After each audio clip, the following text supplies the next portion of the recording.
নমস্কাৰ সকলোলৈকে অসম চৰকাৰৰ হৈ যোৱা পৰীক্ষাসমূহত দেখা পালোঁ যে আমি পৃথিৱীৰ ভূগোলৰ ওপৰত বেছিসমূহ প্ৰশ্ন অহা দেখা গ'ল। সেইকাৰণে আজি আমি পৃথিৱীৰ ভূগোলৰ ওপৰত প্ৰশ্নসমূহ লৈ আহিছোঁ। প্ৰথম প্ৰশ্নটো হৈছে পৃথিৱীৰ উপৰিভাগৰ কিমান শতাংশ পানীয়ে আগুৰি আছে? শুদ্ধ অপশ্যনটো কমেণ্টত জনাব। ২ নম্বৰ প্ৰশ্নটো হৈছে নদীসমূহৰ কাৰ্যাৱলীসমূহৰ ভিতৰত তলৰ কোনটো নহয়? 3টা কাৰ্যাৱলী আছে, কোনটো নহয় বুলি আপোনালোকে ক'লে হ'ব। ইয়াৰে শুদ্ধ অপশ্যনটো হ'ব অৱনমনটো নহয়, বাকী 3টা নদীৰ কাৰ্যাৱলী। 3 নম্বৰ প্ৰশ্নটো হৈছে নদীৰ গভীৰতা কমিলে নদীৰ দুয়ো পাৰত খনন কাৰ্য চলাই নিয়া কাৰ্যটোক কি বুলি কোৱা হয়? অপশ্যন দিয়া আছে 4টা।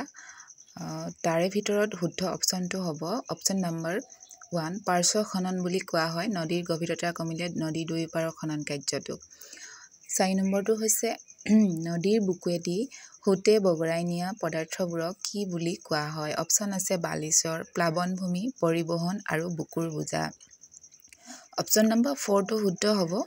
বুকুৰ বোজা বুলি কোৱা হয় নদীৰ বুকুৱেদি সোঁতে বগৰাই নিয়া পদাৰ্থবোৰক বুকুৰ বোজা বুলি কোৱা হয়। 5 নম্বৰ প্ৰশ্নটো হৈছে নদীয়ে পানীৰ বোজা কঢ়িয়াব নোৱাৰিলে গতিপথ সলনি কৰি এৰি দিয়া অংশক কি বুলি কোৱা হয়? এইটো ৰিচেণ্টলি 3rd গ্ৰেডৰ পৰীক্ষাত আহিছে। অপশ্যন দিয়া আছে অৱবাহিকা, অশ্বক্ষুৰা হ্ৰদ, উপনদী আৰু বদ্বীপ। শুদ্ধ অপশ্যনটো হ'ব অশ্বক্ষুৰা হ্ৰদ।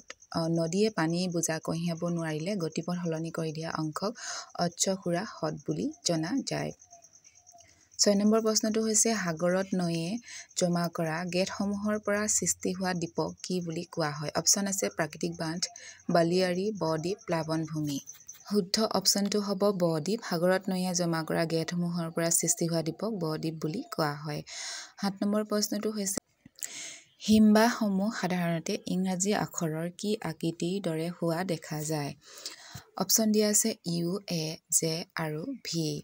আমি বহুতে জানোৱেই হিমবাহসমূহ প্ৰায় ইউ আকৃতিৰ হয়, ঘূৰণীয়া দুফালৰ পৰা আহি পৰেহি। 8 নম্বৰ প্ৰশ্নটো হৈছে সাগৰ মহাসাগৰৰ তীৰ বা পাৰক কি বুলি কোৱা হয়? অপশ্যন আছে বালিয়া তট, সমুদ্ৰ গৰা, উপকূল আৰু ওপৰৰ এটাও নহয়। শুদ্ধ অপশ্যনটো হ'ব উপকূল। সাগৰ আৰু মহাসাগৰৰ পাৰক উপকূল বুলি কোৱা হয়। 9 নম্বৰ প্ৰশ্নটো হৈছে স্থলভাগ আৰু জলভাগৰ সংযোগ স্থলৰ ৰেখাডালক কি ৰেখা বুলি কোৱা হয়? অপশ্যন আছে বিষুৱ ৰেখা, উপকূল ৰেখা। ইয়াতে আমাৰ শুদ্ধ অপশ্যনটো হ'ব স্থলভাগ আৰু জলভাগৰ সংযোগ স্থলৰ ৰেখাডালক আমি উপকূল ৰেখা বুলি জানো, উপকূল ৰেখা। 10 নম্বৰ প্ৰশ্নটোলৈ আগবাঢ়ো। পৃথিৱীৰ উপকূল ৰেখাৰ সৰ্বমুঠ দৈৰ্ঘ্য কিমান? সৰু সৰু প্ৰশ্নবোৰে মনত ৰাখিবলগীয়া হৈছে এতিয়া বৰ্তমান পৰীক্ষাসমূহত। অপশ্যন আছে 0.2, 0.3, 0.4, 0.5। শুদ্ধ অপশ্যনটো হ'ব 0.5 নিযুত কিলোমিটাৰ পৃথিৱীৰ উপকূল ৰেখাৰ সৰ্বমুঠ দৈৰ্ঘ্য।